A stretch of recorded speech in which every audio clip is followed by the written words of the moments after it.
अस्सलाम वालेकुम नाजरीन, मैं हूं शहजाद इकबाल और आप देख रहे हैं नया पाकिस्तान। ऑपोजिशन की सेनेट में अक्सरियत होने के बावजूद एक बार फिर ऑपोजिशन को सेनेट में शिकस्त का सामना करना पड़ा है। आज सेनेट में जब state bank of Pakistan amendment bill पेश करने के लिए वोटिंग हुई तो उस वक्त दोनों की तादाद 43 थी, यानी कि ऑपोजिशन के जो सेनेटर्स थे उनकी तादाद भी 43 थी और हुकूमती सेनेटर्स की तादाद भी 43 थी। तो इसके बाद सेनेट के चेयरमैन सादिक संजरानी ने अपना फैसला कुन वोट हुकूमत के हक में दिया, जिसके बाद फिर शिकवार जो है बिल की मंजूरी का अमल शुरू हुआ। और जब यह अमल शुरू हुआ तो उस वक्त ऑपोजिशन का एक सेनेटर और कम हो चुका था, यानी कि ऑपोजिशन के 42 सेनेटर्स थे और उस वक्त हुकूमत के 43 सेनेटर्स थे। अहम बात यह है कि वैसे सेनेट में अक्सरियत ऑपोजिशन की है। ऑपोजिशन के पास 57 सेनेटर्स हैं जबकि 42 सेनेटर्स हैं हुकूमत के पास, लेकिन उसके बावजूद आज हुकूमत को फतह हासिल हुई और ऑपोजिशन को शिकस्त हुई है, जिसकी एक बड़ी वजह यह है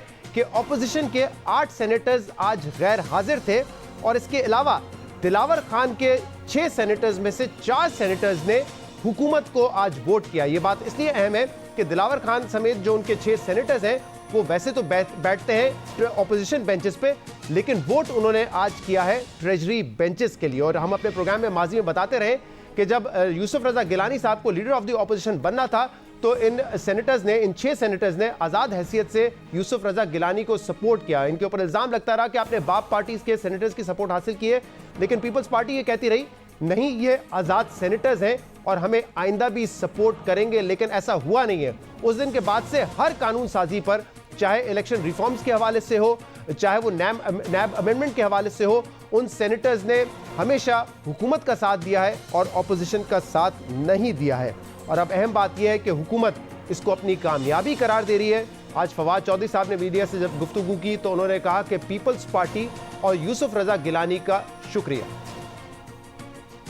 आज अपोजिशन की जो शिकस्त है उसमें एक और इजाफा हुआ। आपने देखा कि जो अपोजिशन जो ख्वाब देख रही थी कि हम कौमी असम्बली में अदम एतमाद लेके आने का, उनको ये पता चला है कि ये ख्वाब उनके उस ऐवान में भी पूरे नहीं हुए जहाँ पे उनको नाम नहाद अक्सरियत हासिल है। आज की शिकस्त ने उनकी जो सियासी तबाही है और उनका जो सियासी नाकारापन है उसके ऊपर एक मोहर लगा दी है। यूसुफ रजा गिलानी साहब का शुक्रिया कि आज उन्होंने जो है वो इनडायरेक्टली इस बिल के मंजूरी में जो है वो हुकूमत का साथ दिया और पीपल्स पार्टी का भी ज़ाहिर शुक्रिया अदा करना बनता है कि अगर उन्होंने इस तरह से मुल्क के मफाद में ये फ़ैसला किया है। तो एक तरफ फवाद चौधरी कह रहे थे हुकूमत की बड़ी कामयाबी है, दूसरी तरफ तंज़िया अंदाज में पीपल्स पार्टी और यूसुफ रजा गिलानी का शुक्रिया भी अदा कर रहे थे। लेकिन यूसुफ रजा गिलानी का शुक्रिया फवाद चौधरी साहब तो अदा कर रहे हैं, लेकिन PMLN तनकीद कर रही है पीपल्स पार्टी पे और कह रही है कि यूसुफ रजा गिलानी के एक वोट की वजह से ऑपोजिशन को शिकस्त हुई है। डॉक्टर मुसद्दिक मलिक साहब ने आज ये ट्वीट किया, कमाल है कि क्या है, सेनेट बैंक का बिल पेश हुआ, कायदे हिज़्ब इख्तिलाफ यूसुफ रजा गिलानी गायब, एक वोट यानी गिलानी साहब का वोट कम होने से पाकिस्तान को IMF का गुलाम बनाने का बिल मंजूर कर दिया गया है। उन्होंने ये भी कहा कि जो ऑपोजिशन बेंचेस पे बैठे लोग थे उन्होंने भी आज हुकूमत को सपोर्ट किया है। तो अब ऑपोजिशन में भी एक डिवाइड नजर आ रहा है। PMLN शिकस्त की वजह यूसुफ रजा गिलानी के वोट को करार दे रही है, जिसके बाद सवाल ये पैदा होता है कि ऑपोजिशन वैसे तो बात करती है कि सेनेट चेयरमैन के खिलाफ अदम एतमाद का वोट लेकर आएंगे, कौमी असम्बली में वजीर आजम के खिलाफ अदम एतमाद का वोट लेकर आएंगे, लेकिन जिस हाउस में उनकी अक्सरियत है वहाँ उनको मुसलसल शिकस्त हो रही है। तो क्या इसके बाद everything is smooth for government? क्या कोई चैलेंज नहीं है? और क्या अब जो ख्वाब था अदम एतमाद का वोट लाने का ऑपोजिशन का, वो ख्वाब अब ख्वाब ही रह जाएगा? इस पर हम बात करेंगे, जिसके लिए हमें ज्वाइन किया है सेनेटर शिबली फराज साहब ने, पाकिस्तान तहरीक इंसाफ के रहनुमा है, आजम नज़ीर तारर साहब PMLN के सेनेटर, और इसके अलावा पलवश शाह खान पीपल्स पार्टी के रहनुमा और सेनेटर हमारे साथ मौजूद होंगी। प्रोग्राम में आगे जाके कौड़ा बाबर साहब को भी हम लेंगे जो कि दिलावर खान ग्रुप का हिस्सा है। आप तीनों का बहुत बहुत शुक्रिया वक्त देने के लिए। आजम नज़ीर तारर साहब, पहले आपकी तरफ आते हैं, क्योंकि हुकूमत को गिराने के दावे तो आप लोग बड़े बड़े करते हैं। आप कहते हैं कि हम सेनेट में भी अदम एतमाद का वोट लेकर आएंगे, प्राइम मिनिस्टर को भी अदम एतमाद के वोट के जरिए गिराएंगे, लेकिन जिस हाउस में आपकी अक्सरियत है वहां मुसलसल आपको एक के बाद एक शिकस्त हो रही है, जबकि नंबर्स आपके ज्यादा है लेकिन जीत हुकूमत जाती है। शहजाद साहब बहुत शुक्रिया। पहली बात तो ये है कि नंबर्स थोड़े से आपने खुद ही बता दिया, लेकिन जरा क्लैरिटी रहे तो बेहतर है। जो 6 सेनेटर्स का ग्रुप है, ये किसी से ढका छुपा नहीं है कि इनकी जो ओरिजिनल फॉर्मेशन है वो बलूचिस्तान अवामी पार्टी की उसमें मेजॉरिटी है। दिलावर साहब सिर्फ इंडिपेंडेंट बेंचेस पे थे और ये ब्लॉक जिस तरह से बना और फिर इसे अपोजिशन पे बिठाया गया, ये कोई ढकी छुपी बात नहीं है। उन्हें हमने कभी अपोजिशन नंबर्स में शामिल नहीं किया। यही वजह है कि पिछले मार्च से लेके आज तक उन्होंने कभी भी किसी क्रूशल वोटिंग में ऑपोजिशन के साथ वोट नहीं किया। जो एक्चुअल नंबर्स हैं वो 51 और 48 के हैं, यानी कि 3 वोटों की बढ़तरी हासिल है ऑपोजिशन को जी। लेकिन देखिए, जब गवर्नमेंट चोर दरवाजे से बिल लेके आएगी, गवर्नमेंट के पास जाहिर है ये टूल्स हैं कि उन्होंने ऑर्डर ऑफ द डे जो है वो देना होता है और चेयरमैन सेनेट का ये इख्तियार है कि वो उसको एजेंडा पे लाते हैं और उसके बाद हाउस किस तरह कंडक्ट करते हैं। शहजाद साहब, रात 11:30 बजे अगर ऑर्डर ऑफ द डे आएगा और ये हाउस ऑफ फेडरेशन है, यहाँ पे बलूचिस्तान के दोस्त भी हैं, केपी के दोस्त भी हैं, कराची से भी हैं, लाहौर से भी, दूर दराज पंजाब से। इसी वजह से हमारे कुछ दोस्त जो कि बलूचिस्तान में थे, अब शफीक तरीन साहब हैं, उनकी लॉयल्टी पे कोई शक नहीं है। पीके मैप के वो सेनेटर हैं, अजीत जई साहब के वो बड़े दस्ते रास्त हैं। उनके आज सालाना इलेक्शन थे पार्टी के, तो वो इलेक्शन कमिश्नर है उसमें, तो वो बता के गए हुए थे 3 रोज पहले कि मैं जा रहा हूँ और कोई ऐसे आसार थे नहीं कि ये जुमे को या एकदम इस तरह से ले आएंगे, क्योंकि पिछले 2-3 दिन से ये चीजें आ रही थी डिस्कशन में।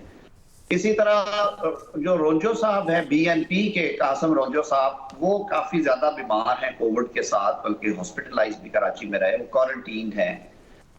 उनकी एक और सेनेटर जो है वो बलूचिस्तान में थी, नईमा एहसान साहिबा, जो बीएनपी मैंगल की है, बीएनपी मैंगल की। हमारी एक सेनेटर रोजा सादक साहिबा कनाडा में इलाज के सिलसिले में गई हुई है। और मुशाहिद हुसैन साहब की तबीयत ठीक नहीं, कोरोना है उनको। जी, मुशाहिद साहब आप क्वारंटीन में थे। अब ये सारा कुछ देख के इन्होंने रात 11:30 बजे अपने बंदे पूरे करके, लेकिन बंदे इनके फिर सुबह पूरे ना हुए। शिबली साहब अभी जेरे लब मुस्कुराएंगे। शिबली साहब ने 2 दफा बातों में इसको, एक दफा हाउस एडजर्न हुआ, एक दफा मिनिस्टर साहब को बाहर धकेलना पड़ा कि आप क्यों बैठे हुए हैं, आप तो जाएं, आप बैठेंगे, आपको बिल प्लेस करना पड़ेगा।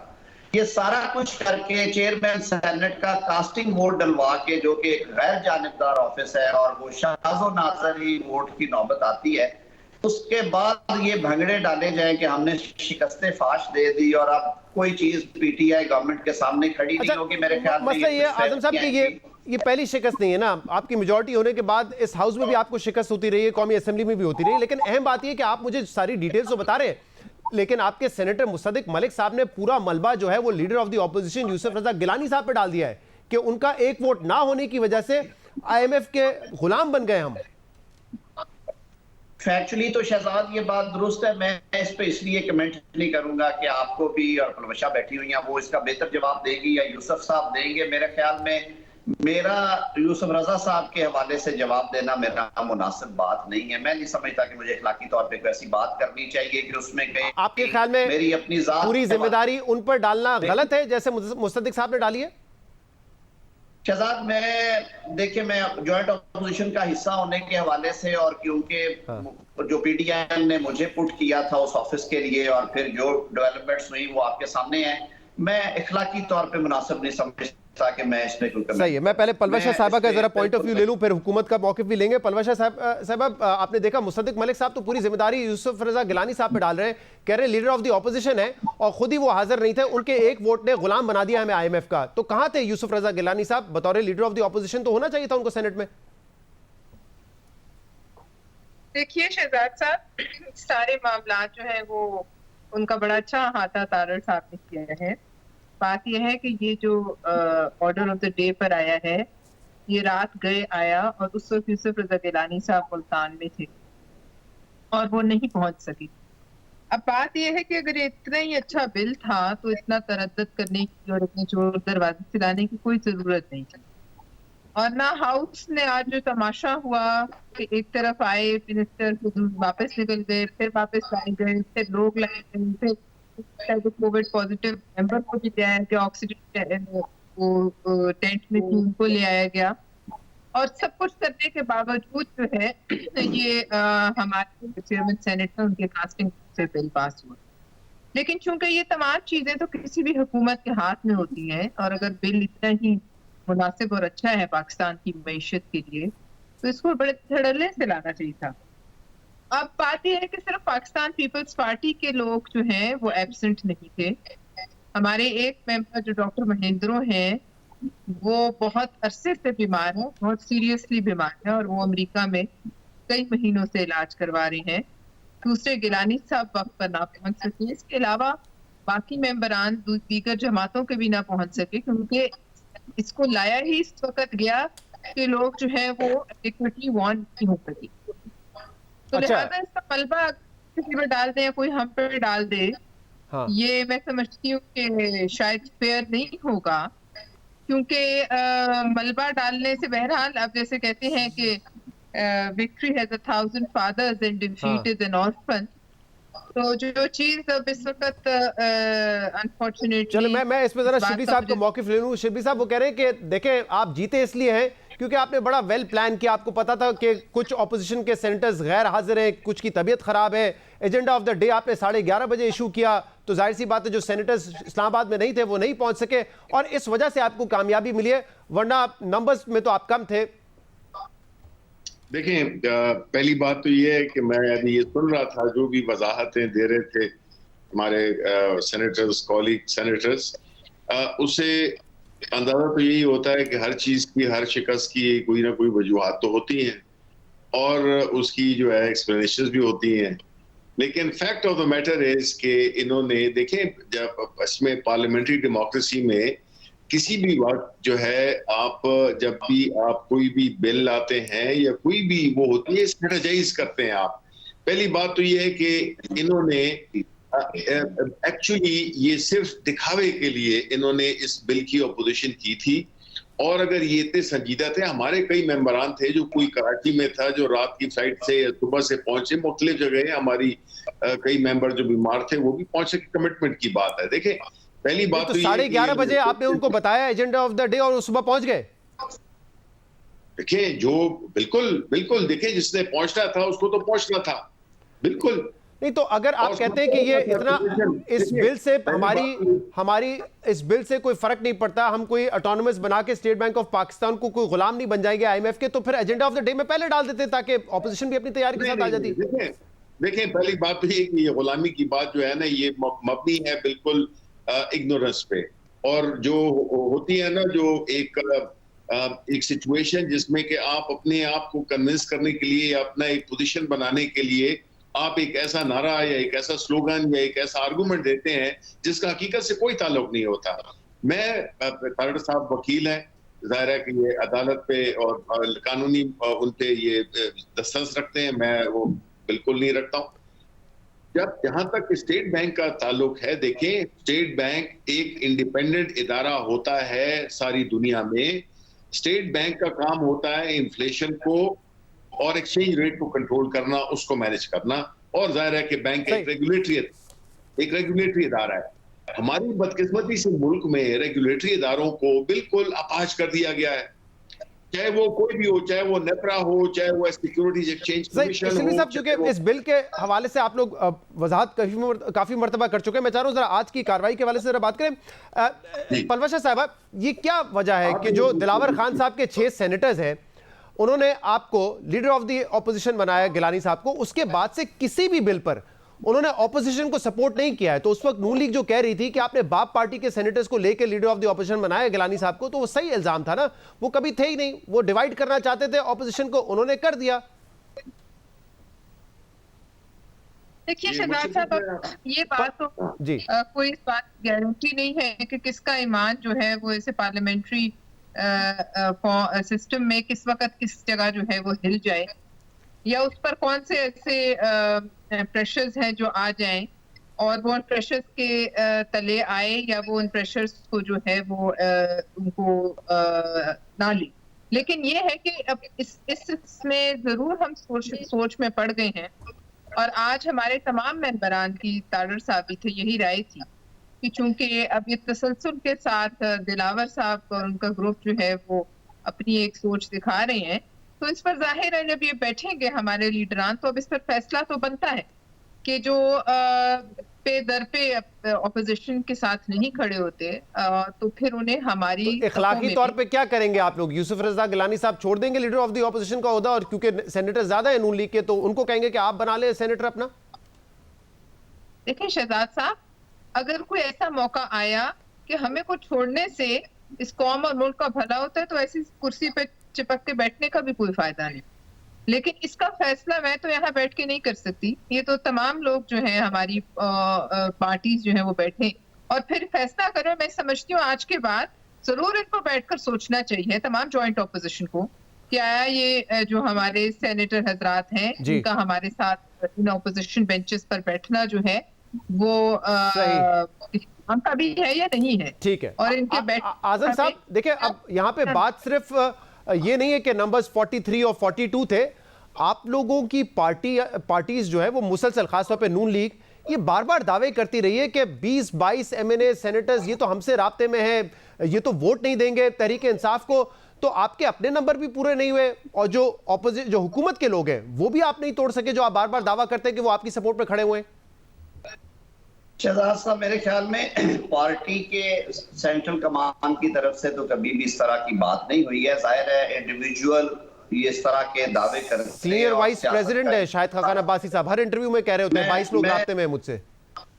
मैं अर्ज करता हूँ शहजाद साहब, जाहिर है आपकी राय हो सकती है और इसमें कोई दूसरी राय नहीं है कि मैं भी विटनेस हूँ एक दो मौके का, जब पीटीआई के कोई 12 के करीब एमएनएस का एक ब्लॉक है, उन्होंने पाकिस्तान मुस्लिम लीग नून से और अपोजिशन से राब्ता किया कि फ्यूचर कोर्स के लिए हम आपके साथ बैठने को तैयार हैं। लेकिन उसमें बात फिर वही आ जाती है, एक एलिमेंट वो है जो ये सोचता है जैसे ये बाप पार्टी के अपोजिशन में मुस्तार लिए गए मेंबरान के एक मुस्तकिल ब्लैकमेलिंग होती है ऐसी सूरत हाल में, और उसको भी आपने जहन में रखना होता है। सियासत के कई पहलू और कई जहते हैं।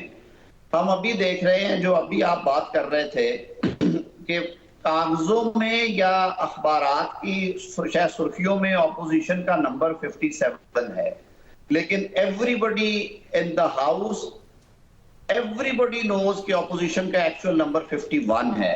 और यही वजह है कि पिछले 11 या 10 माह में एक दफा भी उन 6 लोगों में से किसी क्रूशल वोटिंग में उन्होंने ऑपोजिशन का साथ नहीं दिया। तो ये मेरे ख्याल में ये इस सियासी निजाम में ये सारे उतार चढ़ाव चलते हैं।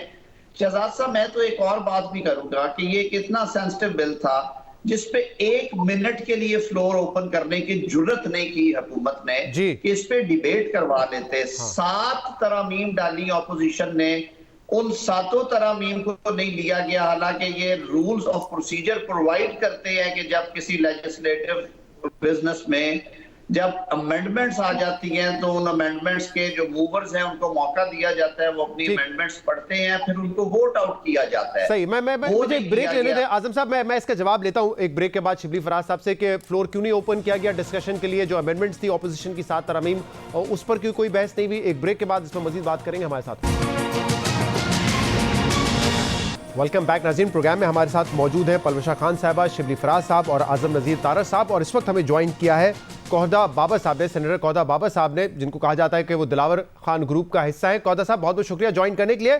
ज़रा बताइएगा कि आज भी जो बिल जब पेश किया गया तो वैसे तो आप लोग बैठते हैं ऑपोजिशन बेंचेस पे, लेकिन क्यों फिर आपने हुकूमत को सपोर्ट किया इस बिल पे, क्या वजह है इसकी? जी, ये स्टेट बैंक ऑफ पाकिस्तान का एक्ट था 1956 का, ये 94 में अमेंडमेंट हुआ, 97 में अमेंडमेंट हुआ, 2012 में अमेंडमेंट हुआ, 2015 में इस बिल में अमेंडमेंट हुआ। इसमें आप देखें ना, हमें जो समझ में आता है, जो सही चीजें होती हैं, हम चाहे वो हुकूमती बिल हो चाहे वो अपोजिशनी बिल हो, वो अपोजिशन का बिल होगा तो हम उसको सपोर्ट करेंगे, जहां पर मुल्क का फायदा होगा हम उसमें जाएंगे। हमने इस बिल में देखे ऑब्जेक्टिव, आप बिल के खोल कर देखें सेक्शन 4B, उसमें आपको सारे ऑब्जेक्टिव्स नजर आ जाएंगे। फिर आप 4C देख लें, फंक्शंस क्या होगा बैंक का, उसी तरह से सेक्शन 10, 11, 12, 13 उसमें देख लें कि यहाँ पर जो फंक्शनरीज होंगे वो कैसे फंक्शन करेंगे। हमें इस बिल में ऐसा कुछ नहीं दिखा जिसमें कहाँ गद्दारी का आंसर हो, कहीं पर किसी पाकिस्तान मुखालिफ बिल हो। हमने देखा कि लेजिस्लेशन के लिए इस बिल को अमेंड करना जरूरी है, और ये हम यही समझते हैं कि इदारों को खुद मुख्तार होना चाहिए और फाल होना चाहिए। लेकिन ऑपोजिशन पार्टीज का तो इस पर एक बिल्कुल डिफरेंट मौकिफ है। आज मुसद्दिक मलिक साहब कह रहे हैं कि हम IMF के गुलाम बन गए, तो क्या ऑपोजिशन ने आप लोगों को कन्विंस करने की कोशिश नहीं की कि ये बिल तो बड़ा मुल्क मुखालिफ है? जी, यही तो बात मैं समझने की कोशिश कर रहा हूँ। हमने तो सारा बिल पढ़ा।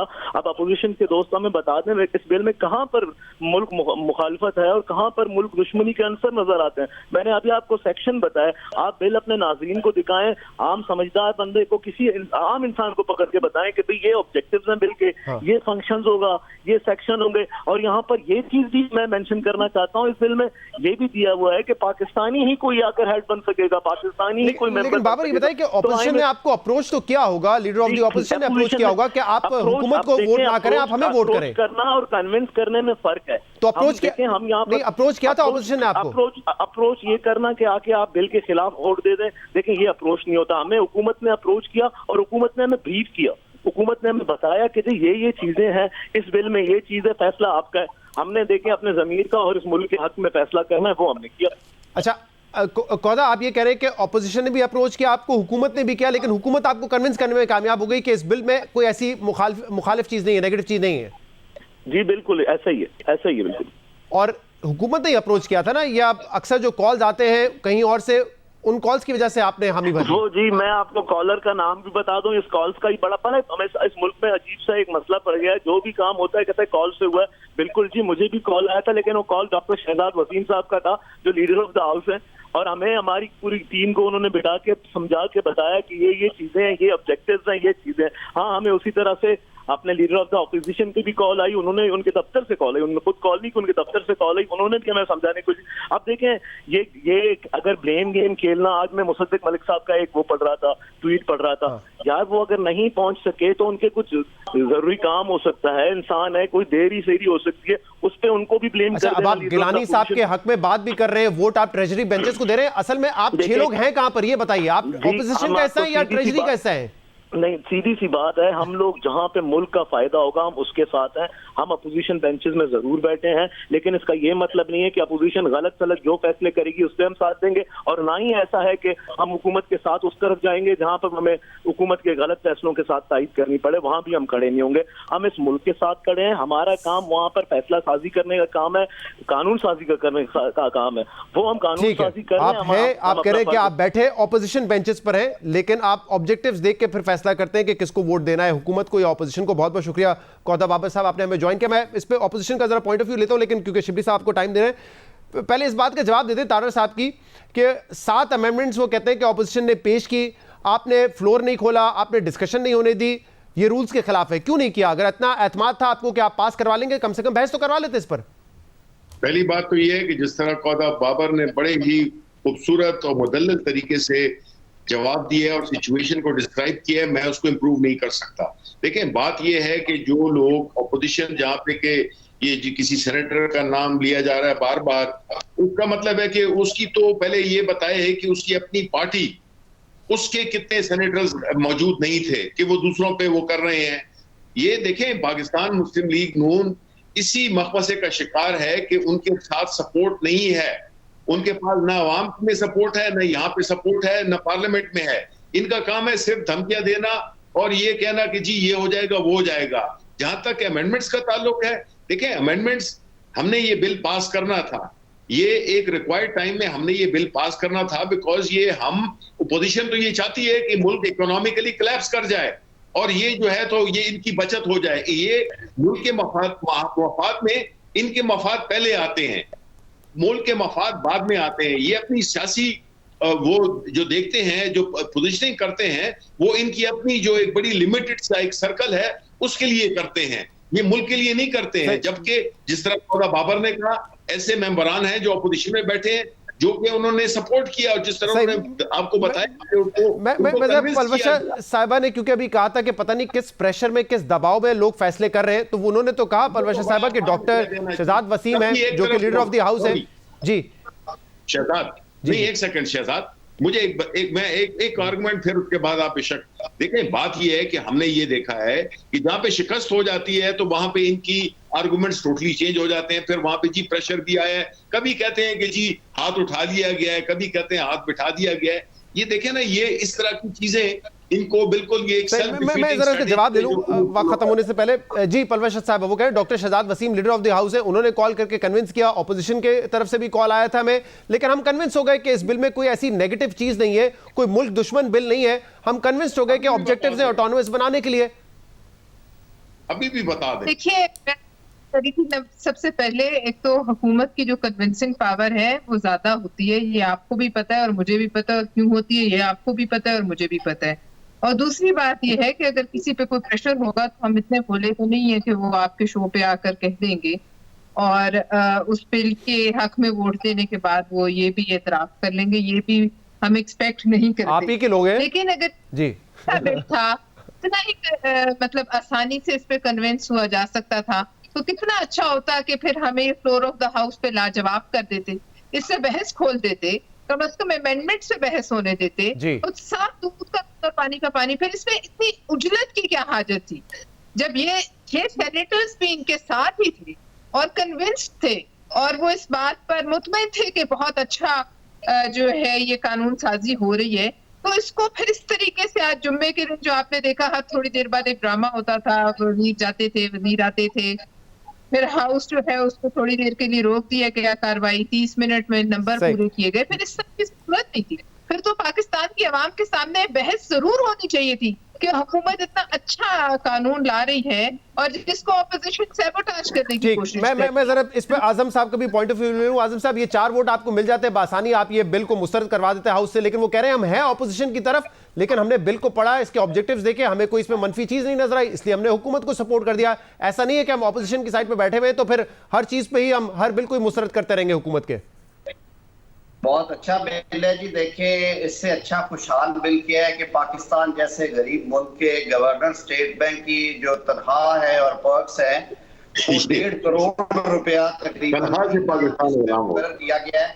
2 डेप्टी गवर्नर इस बिल के जरिए मुसल्लत किए गए हैं, दोनों की तनख्वाहें और perks almost 1.5 crore per month है, जो कि IMF के प्रेसिडेंट से भी ये ज्यादा तनख्वाहें हैं। बिल्कुल अच्छा बिल है। इसमें 10 नए सेक्शंस डाले गए हैं, जिसमें सबसे बड़ी बात यह है कि पाकिस्तान को कल अगर इमरजेंट सिचुएशन में कोई सॉवरेन गारंटीज देना पड़ती हैं तो वो उसमें से सेंट्रल बैंक का जो रोल था पहले थ्रू सेंट्रल बैंक आप देते वो निकाल दिया गया। बहुत अच्छा बिल है कि हमें इवन डिफेंस पर्पसेस के लिए अगर इमरजेंसी अमाउंट्स चाहिए बैंक से तो वो इनकार कर सकते हैं। तो आजम साहब, इतना आप समझते हैं कि मनफी बिल है लेकिन फिर भी आप इसको मुस्तरद नहीं करवा सके, तो फिर आगे क्या उम्मीद है ऑपोजिशन की? क्या चेयरमैन को आप हटा सकेंगे वोट ऑफ नो कॉन्फिडेंस के जरिए? क्या वजीर आजम को हटा सकेंगे, या अब इन तमाम उम्मीदों को खत्म कर देना चाहिए जो ऑपोजिशन बनाकर बैठी है कि हम हुकूमत को वक्त से पहले घर भेजेंगे? नहीं, देखिए शहजाद, मैं तो ऑप्टिमिस्टिक आदमी हूं। मैं समझता हूं कि इस तरह के एक वोट के टाई होने पे इतने बड़े ख्वाब जो हैं वो नहीं हुकूमत को सजाने चाहिए कि हर चीज हट गई। हुकूमत को तो अपने गड्ढे खोदे हुए बहुत है जिसमें वो गिर रहे हैं रोज और उसमें से वो निकलने की कोशिश कर रहे हैं। अवाम के पास जाने की उनमें हिम्मत नहीं है। वाहिद हुकूमत है जिसने बड़ी जुर्रत और बहादुरी से तमाम ज़िम्नी। बहुत बहुत शुक्रिया, मेरे पास वक्त खत्म रह गया। हुकूमत तो खुद कहती है कि महंगाई हमारा सबसे बड़ा चैलेंज है, ऑपोजिशन हमारा कुछ नहीं बिगाड़ सकती। आज सेनेट में हुकूमत को कामयाबी हुई, नंबर्स के एतबार से उन्होंने ये बिल पास करवा लिया है। प्रोग्राम में शामिल करेंगे एक ब्रेक, इसके बाद मजीद बात करेंगे, हमारे साथ रहिएगा।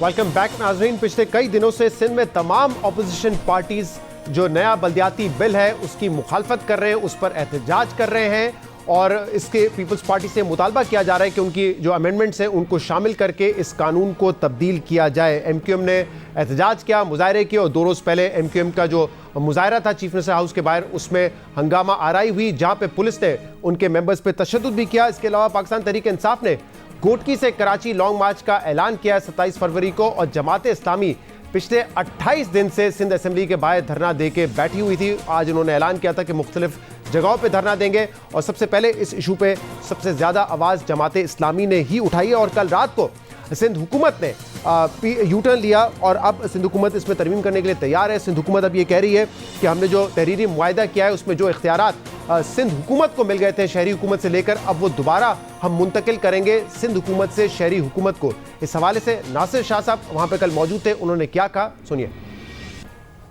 सेहत से मुतालिक सहूलियात, इख्तियारात और इदारे जो बल्दियाती हुकूमतों से तरमीमी बिल के जरिए सूबाई हुकूमत में ले लिए गए थे, दोबारा बल्दियाती इदारों के सुपुर्द कर दिए जाएंगे। तालीम से मुतल्लिक सहूलियात और इख्तियारात और इदारे वापस बल्दियाती इदारों के सुपुर्द कर दिए जाएंगे। मेयर कराची, वाटर बोर्ड और सीवरेज बोर्ड के चेयरमैन होंगे। तमाम इदारे बशमूल KDA, NDA और MDA, master plan, building control में के निजाम एडमिनिस्ट्रेशन में मेयर और चेयरमैन का फाल और मौसर किरदार होगा।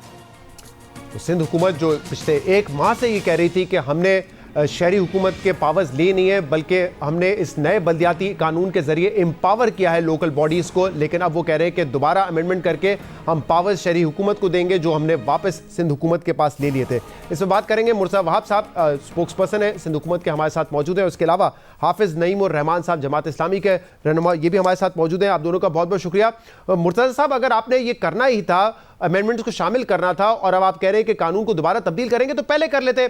28 दिन से धरना दिया हुआ जमात इस्लामी ने, MQM का मुजाहरा हुआ जिसमें झड़पें भी हुई, पाकिस्तान तहरीक इंसाफ एहतजाज कर रही है। उस वक्त तो आप कह रहे थे कि मेजॉरिटी से हमने ये पास करवा लिया है, जो अमेंडमेंट्स थी हमने शामिल कर ली है, मजीद आप शामिल करने के उस वक्त इरादा नहीं रखते थे, तो अब आपने क्यों अपनी पोजीशन से पीछे हटे आप?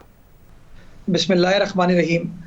शहजाद, सियासत के अंदर हमेशा एंगेजमेंट के रास्ते खुले रहते हैं, और पाकिस्तान पीपल्स पार्टी पहले दिन से ये कह रही थी कि हम बातचीत करने को तैयार हैं, गुफ्तगू शुनीद करने को तैयार हैं, अपनी सिफारिशात मुरतब कर लें और हम इंगेज कर लेते हैं। जमात इस्लामी के साथ हमने पिछले कोई 2 हफ्ते में बार बार इंगेज किया।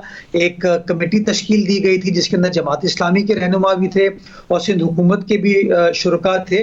तो हम बातचीत तो डे 1 से कर रहे थे, हमने कभी ये नहीं कहा कि कानून तब्दील नहीं किया जा सकता। हमने हमेशा ये किया था कि हमने एक अच्छा कानून पेश किया, हम ये समझते हैं ये अच्छा कानून है।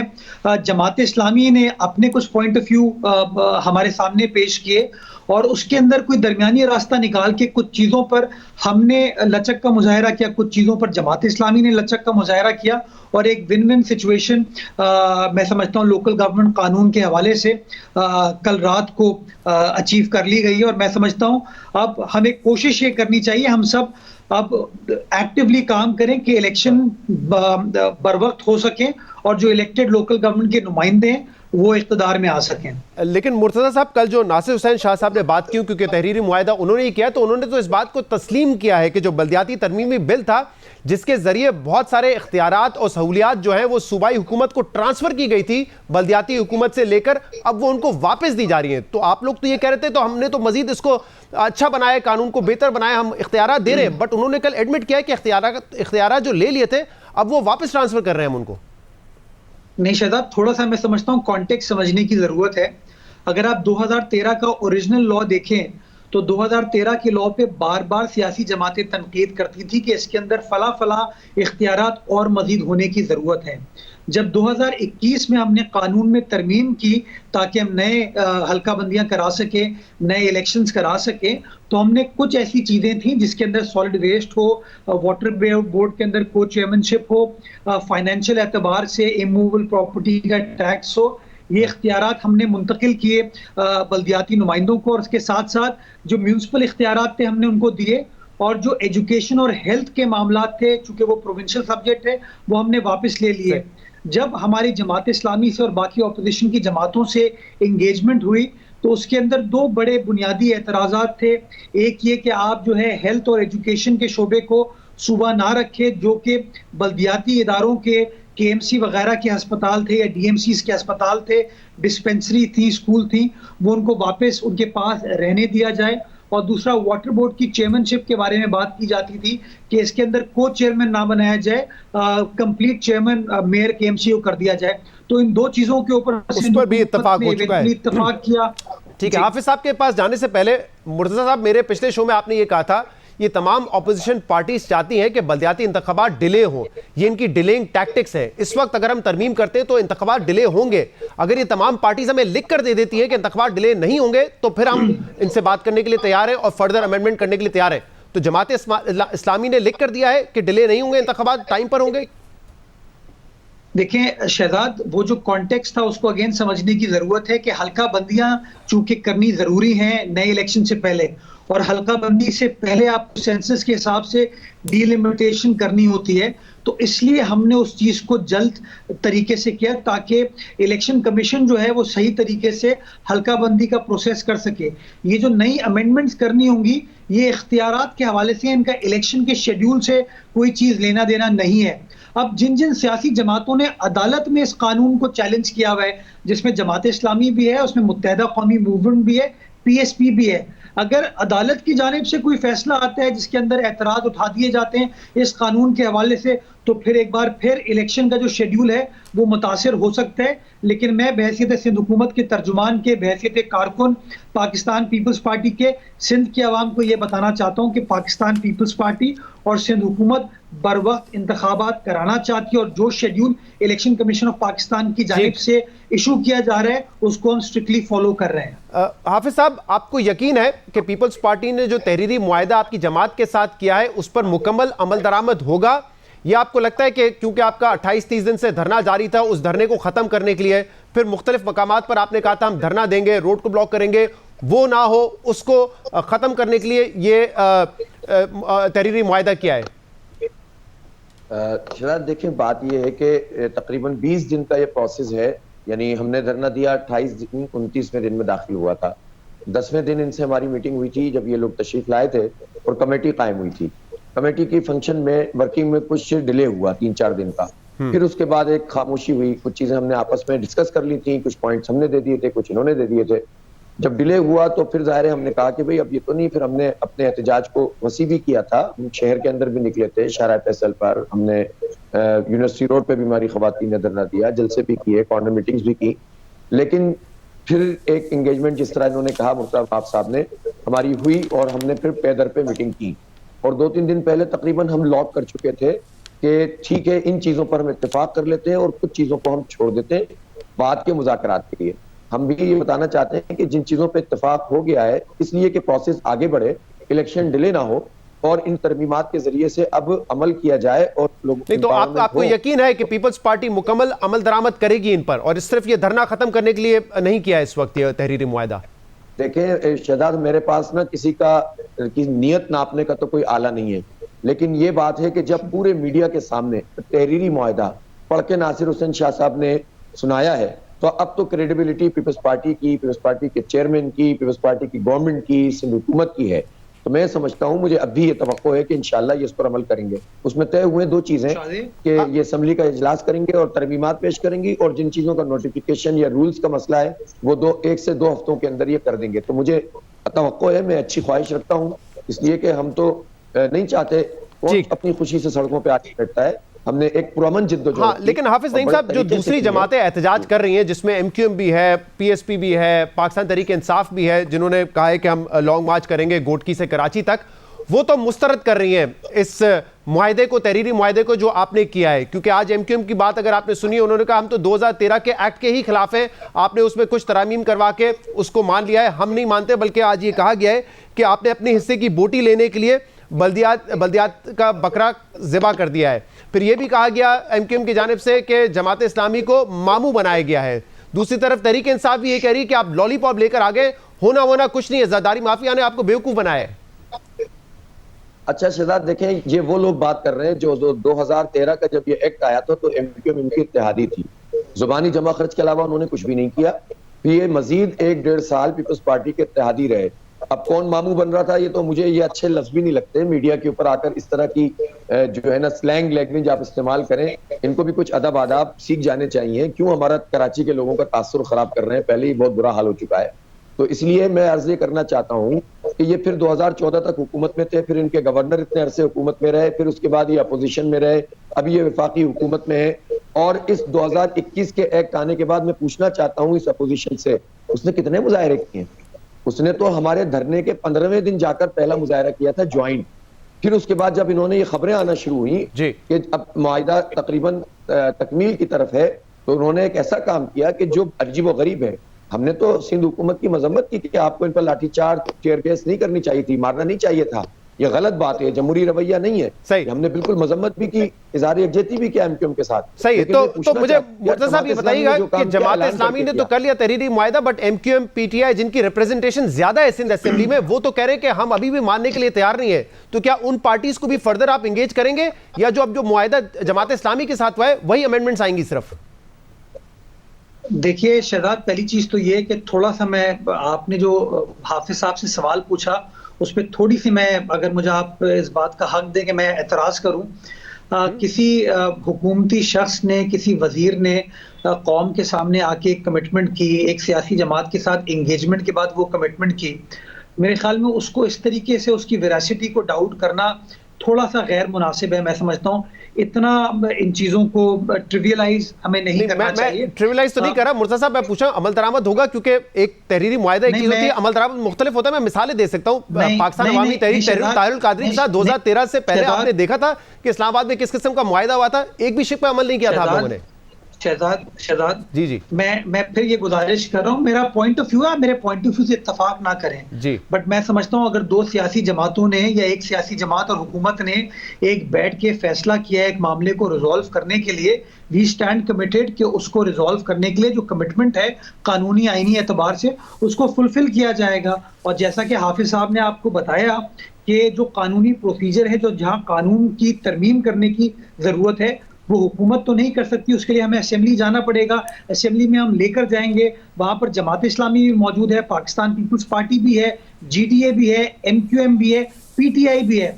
हम चाहेंगे कि तमाम चीजें कंसेंसस के साथ हो ताकि जो इलेक्शन का प्रोसेस है ये मुतासिर ना हो, मुतनाज़ा ना हो, और जल्द अज जल्द ये जो बल्दियाती इंतखाबात हैं ये मुकर्रर हो। यानी दूसरी पार्टीज के साथ भी आप मुशावरत करेंगे जो अभी तक कह रहे हैं कि हम मुतमईन नहीं है, उनसे भी करेंगे मुज़ाकरात, एमक्यूएम पाकिस्तान तहरीक इंसाफ?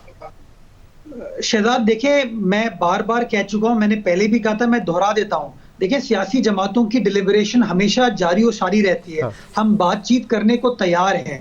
हमने अभी जमात इस्लामी के साथ भी जो ये अंडरस्टैंडिंग हमारी उनसे हुई, तो इसके अंदर 100% जमात इस्लामी की बातें नहीं मानी गई, ये 100% पाकिस्तान पीपल्स पार्टी की बात नहीं मानी गई, लेकिन हमने कहीं ना कहीं कंसेंसस बिल्ड करके चीज़ों को आगे बढ़ाया, क्योंकि पर्पस पीपल्स पार्टी और जमात इस्लामी दोनों का ये है कि एम्पावर्ड लोकल गवर्नमेंट भी हो और इलेक्शन भी जल्द से जल्द हो। सही, तो लेकिन जो moving in the right direction, जो आप ये बात करें कि देखिए जब दो सियासी जमातें बात करती हैं तो अमल दरामद होना चाहिए, उस पर ऐसे शक व शुबात का इजहार नहीं करना चाहिए। आज अगर अली जैदी साहब का ट्वीट आपने पढ़ा हो तो उन्होंने कहा कि कराची ट्रांसफॉर्मेशन मीटिंग जो हुई थी सितंबर 2020 में, उसमें वो भी थे, 3 वफाकी वुज़रा थे और कई हुकूमती एहलकार थे, और उस पर जब उन्होंने चीफ मिनिस्टर से पूछा कि क्या डेट्स पर काम हो जाएगा, तो चीफ मिनिस्टर साहब ने कोई डेट नहीं दी, जिसकी वजह से एक मीटिंग में वो खफा होकर उठ के चले गए। तो वो कह रहे हैं कि आपका ट्रैक रिकॉर्ड ये रहा है कि आप मुआहदे तो कर लेते हैं, अमल दरामद नहीं करते उस पर। शहजाद, आप अली जैदी साहब को सीरियस ले सकते हैं, मैं नहीं ले सकता। जिस मीटिंग का वो बात कर रहे हैं उसमें आप जरा अपने इंडिपेंडेंट जराए से पूछ लीजिएगा उनकी सीरियसनेस के अंदाजा कि मीटिंग शुरू होने के 1 घंटे बाद वो आए थे और ट्रैक सूट पहनकर आए थे और फिर आके बदतमीजी करनी शुरू कर दी उन्होंने। तो मैं समझता हूँ मुहज़्ज़िब सियासी जमातें या मुहज़्ज़िब जो अशखास होते हैं ना, वो अपने किरदार से चीज़ों को प्रूव करते हैं। तो अली जैदी साहब को छोड़ दीजिए, उनका माजी की चीजें और जो हाल की चीजें अगर आप चाहेंगे कभी आपके साथ शेयर कर लूंगा, आपको पता चल जाएगा माशाल्लाह उनका क्या किरदार है। उस वक्त कीजिएगा जब अली जैदी साहब भी हो, ताकि वो उसका जवाब दे सके ना, फिर जो भी आप बात करेंगे उनके हवाले से। ठीक है, लेकिन एक और बात ये की जा रही है, पहले हाफिज साहब आपसे इस पर जवाब लेता हूं, फिर मुर्तजा से लूंगा मैं। कहा जा रहा है ये पीपल्स पार्टी ने एक सियासी चाल भी चली है, क्योंकि जमात इस्लामी की जो एक सीट है सिंध असेंबली में, पीपल्स एमक्यूएम की ज्यादा सीटें हैं, पाकिस्तान तहरीक इंसाफ की ज्यादा है, तो डिमांड्स उनकी भी थी, लेकिन आपके साथ तहरीरी मुआहदा करके उन ये तासुर देने की कोशिश की है कि वो जो दूसरी ऑपोजिशन की बड़ी पार्टीज है वो क्रेडिट ना ले जाएं, इसलिए ये मुआहदा कर लिया है। आपको ऐसा महसूस होता है इसलिए डेलिब्रेशंस आपके साथ किए, नेगोशिएशंस आपके साथ किए? यार देखें शहजाद, सीधी बात यह है कि इस एक्ट के आने के बाद जिस पार्टी ने सबसे ज्यादा सीरियस तरीके से इसको अपोज किया था वो जमात इस्लामी थी। सबसे बड़ा धरना आपका ही था। मीडिया का रिकॉर्ड उठाकर देख लीजिए, आने के फौरन बाद हमने धरने देना शुरू किए थे, एहतजाज किया था, कराची बचाओ मार्च एमजिना रोड पे किया था, हमने सिग्नेचर कैंपेन चलाई थी इस शहर में। एमक्यूएम क्या कर रही थी मुझे आप बता तो दें, पीटीआई क्या कर रही थी मुझे बता तो दें। इन्होंने इस पूरे अरसे में ऑल पार्टीज कॉन्फ्रेंस की, स्टेक होल्डर कॉन्फ्रेंस की, एमक्यूएम पीटीआई से मिली प्रेस कॉन्फ्रेंस की, पीटीआई एमक्यूएम से मिली प्रेस कॉन्फ्रेंस की, दोनों एक दूसरे से मिले प्रेस कॉन्फ्रेंस की, कुछ नहीं किया। जो कानूनी काम करना था वो भी इस तरह किया कि बिल आने के बाद कोर्ट में चले गए। अरे भाई बिल आने के बाद कोर्ट में जाओगे तो जब तक एक्ट नहीं बनेगा तो कोर्ट एंटरटेन ही नहीं करेगा। ये तो हरकतें की थी। मुझे इससे कोई गरज नहीं कि कौन सी पार्टी क्या मुतालबा कर रही है, उनका हक है। मैं तो ये पूछना चाहता हूं कि हमने जो काम किया वो गलत है कि सही है। हमने शहर का इख्तियार मांगा, हमने इन 2 तरमीमों के बारे में बात की कि तालीम और सेहत के ये शोबे वापस किए जाएं। हमने अपनी जिद्दोजहद के नतीजे में इनको इस पर कायल कर लिया कि मैं चाहूंगा कि इसका जवाब अगर मुर्तज़ा साहब साहब भी दे दें। कहा जा रहा है मुर्तज़ा साहब कि ये जी हाफिज साहब प्लीज, मैं ये कहना चाहता हूं, मैं एमक्यूएम से पूछता हूं कि जितनी चीजें हमने पीटीआई से मनवाई हैं, अमल दरामद बात का मसला है। पहले तो मैं एक बात कहना चाहता हूं, जो मनवाई है एमक्यूएम ने पिछले 2013 से लेकर 2022 9 साल में ये क्यों नहीं मनवाई? 2008 से लेकर 2014 तक ये पीपल्स पार्टी के साथ इत्तेहादी थे और ऑक्ट्राई में 76% ये बड़ा अहम सवाल है और ये एमक्यूएम से तो पूछा जाना चाहिए, बट मुर्तज़ा वहाब साहब से भी पूछा जाना चाहिए। मुर्तज़ा साहब, सबसे बड़ी ऑपोजिशन पार्टी जो है वो एमक्यूएम और पाकिस्तान तहरीक इंसाफ है, रिप्रेजेंटेशन उनकी असेंबली में ज्यादा है। उनके मुआहदे जो उनके मुतालबात थे वो आपने नहीं माने, मुतालबात आपने जमात इस्लामी के माने। कहा जा रहा है एक सियासी मास्टर स्ट्रोक खेला है जहां पे ऑपोजिशन को भी आपने डिवाइड कर दिया और जो बड़ी जमातें उनके हवाले से ये तासुर भी गया कि उनके जो मुतालबात हैं वो नहीं माने, यानी कि उनको क्रेडिट ना मिले, जमात इस्लामी को मिल जाए जिसकी एक ही सीट है इस वक्त असेंबली में। हम बार बार ये कहते हैं कि गुफ्तु शुनीद से ही मसले हल होते हैं। जो तर्ज अमल है पीटीआई का या एमक्यूएम का वो बड़ा गैर जमहूरी है, वो बात करने को तैयार नहीं है, वो इल्जाम तराशी की चीज करते हैं। हमने तो कल भी जो है आप देखें, मैं समझता हूँ सिंध के ओवरऑल हालात के लिए एक बड़ा अच्छा मुस्बत दिन था। लेकिन 28 दिन बाद किया ना आप साहब, 28 दिन बाद किया। ऐसा नहीं जमात इस्लामी भी 2 दिन बैठी और आपने उनसे बात करना शुरू कर दी। वो 28 दिन तक बैठे रहे कि हमारी बात सुने। नहीं शहजाद, एक मिनट शहजाद, आप नईम साहब से पूछ लीजिए कि हम जमात इस्लामी के साथ पिछले 15 रोज के साथ एंगेज कर रहे थे, हम बात कर रहे थे। और आप बाकी सियासी जमातों से भी पूछ लें कि एमक्यूएम ने इन राइटिंग हमें अपनी सिफारिशात पेश की। मुझे वाइंड अप करना है, मतलब कोई ये सियासी स्ट्रेटजी नहीं है आपकी। हाँ, मैं एक सिर्फ बात करना चाह रहा हूं शहजाद, मैं समझता हूं कल एक बड़ी मुस्बत चीज हुई कराची शहर के अंदर कि जो बहुत सारी चीजों को डिवाइड करने की कोशिश की जा रही थी। कल वजीर आला सिंध ने, पाकिस्तान पीपल्स पार्टी ने, जो एमक्यूएम के कारकुन जाँ बहक हुए थे, इंतकाल हुआ था, उनके घर भी गए।